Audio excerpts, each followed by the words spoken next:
inatengeneza picha fulani hivi ya kuistudy market ya consumers bongo. Sawa, kwamba people would die for kuwa na BMW X5 sawa, hapa middle class kuliko kuchukua Hyundai Santa Fe akawa nayo. Yani kwanza anaweza kujisi, yani akaonekana kama huyu ndo mgonjwa wa mwisho, sio unanielewa? Lakini in reality this one is a better buy kwa huyu mtu ambaye yuko middle class. Kwa sababu at the end of the day bima itakuja itakubonda. Ndio inaishia.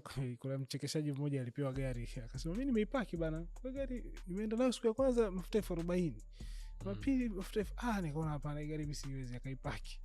And it was very open. Kwa hiyo tukifikiria middle class, that's the truth bro. Sawa, nakupata hapo.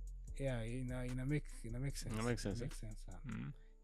Hyundai kwa sababu kaanza kufikiria it's just still a better option kuliko nani. Pia like you said inaanza kuwa affordable, kwa hiyo tunatakiwa tuipe nguvu zaidi ili iwe much more affordable. Sababu sio kama ni gari mbaya, ni gari nzuri.